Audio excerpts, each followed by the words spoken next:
জোর করে কিশোরীকে সহবাস করতে গিয়ে ধৃত এক বৃদ্ধ। বাসুদেবপুর থানায় অভিযোগ দায়ের। অনেকদিন ধরেই পাড়ার এক কিশোরীকে ঘরে এনে যৌন নির্যাতন চালানোর অভিযোগ উঠছিল এক বৃদ্ধের বিরুদ্ধে। পাড়ার যুবকেরা বেশ কিছুদিন ধরে বৃদ্ধকে হাতে নাতে ধরার জন্য অভিসন্ধি করছিল। মঙ্গলবার সকালে বৃদ্ধের ছেলে এবং বৌমা বাড়ি থেকে বেরিয়ে যায়। তখনই পাড়ার যুবকদের সন্দেহ জাগে যে এদিন বৃদ্ধ কুকর্মটি আবার করতে পারেন। এদিন সন্ধে পাড়ায় মৃদু মানসিক ভারসাম্যহীন কিশোরীকে নিয়ে নিজের ঘরে ঢোকে বছর 70-এর ওই বৃদ্ধ মোহাম্মদ শরীফ। কয়েক মিনিট বাদেই পাড়ার ছেলেরা এসে ঘরে তালা ঝুলিয়ে দেয়। উত্তেজনার খবর পেয়ে বাসুদেবপুর থানার পুলিশ ঘটনাস্থলে পৌঁছে বৃদ্ধকে পাকড়াও করে নিয়ে যায়। ঘটনার খবর পেয়ে সেখানে আসেন সিপিএম নেত্রী গার্গী চ্যাটার্জি। ঘটনায় অভিযুক্তকে দৃষ্টান্তমূলক শাস্তির দাবি জানাতে তিনি সরব হন। ব্যারাকপুর এক পঞ্চায়েত সমিতির কর্মাধ্যক্ষ বলরাম সাঁতরাই প্রসঙ্গে বলেন, খবর পাওয়া মাত্রই ঘটনাটি বাসুদেবপুর থানায় জানানো হয়েছে। পুলিশ গিয়ে অভিযুক্তকে পাকড়াও করেছে। তার দাবি, অন্যায় রেয়াত করা যাবে না। আমি খবর পেলাম যে একটি মেয়ে যার একটু মানসিক সমস্যা আছে, সেই মেয়েটিকে 68 বছরের একটা কি বলবো শয়তান, এরা সমাজের কলঙ্ক, লজ্জা, মেয়েটির ওপর অত্যাচার চালিয়েছে। এই ঘটনা শুনে আমি আসলাম এবং পুলিশ নাকি নিয়ে গেছে শুনলাম।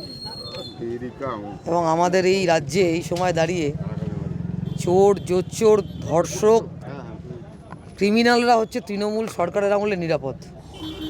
এখানেও খোঁজ নিয়ে দেখুন, এই ক্রিমিনালের সাথেও তৃণমূলের যোগাযোগ আছে। এটাই সবচেয়ে খারাপ লাগা।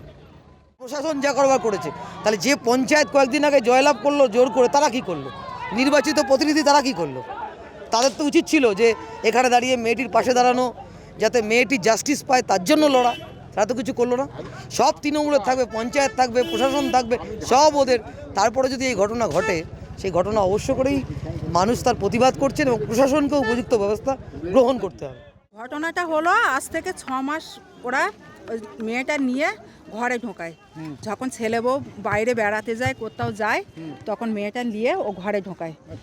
ঘরে ঢুকে এরা ফলো রাখে, আমাদের কয়েকটা ছেলেপিলে ফলো রাখে। ফলো রাখার পরে আজকেরে ও ছেলে বউ বাড়ি নেই, এরা সন্ধ্যা থেকে ফলো আসে যে আজকে নিশ্চয়ই ওটা নিয়ে যাবে। তখন এবার এরা ছেলেপিলে ফলো রাখা যে ঘরে ঢুকিয়েছে, কিছু করতে পারিনি, ওরা যে ঘরে ঢুকিয়েছে তখন এরা লে তালা মেরে দিয়েছে। মেয়েটার এবার বার করে দেখে মেয়েটার জামা টামা পুরো ভিজে, লোকটা দাঁড়িয়ে আছে, ভয়তে ঠকঠক করে কাঁপছে। যখন এবার যে প্রথম ঢুকেছিল তারে বলছে, পুলিশ টুলিশ কিছু করবি না, আমাকে তোরা সমাধান করে মিটিয়ে দে, ভয়তে বলছে তখন। কে বলছে এটা? লোকটা? হ্যাঁ, লোকটা। আচ্ছা। লোকটা 70 বছর বয়স। যদি একটা কচি মেয়ে যদি এরকম করে, তাহলে ছেলে পিলে কি করবে? আগে এরকম করতে?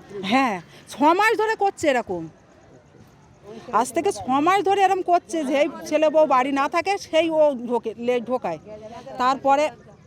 তারপরে এবারে এরা পাহারা দেয়, এরা ধরতে পারে না ঠিক টাইমে, কাজ কামে থাকে। এবার আজকের এরা কাজ কামাই করে, ছেলে বউ জানছে সকালে চলে গেছে, আজকে ঠিক সন্ধ্যেবেলা ঢোকাবে, আমরা পাহারা দেবো।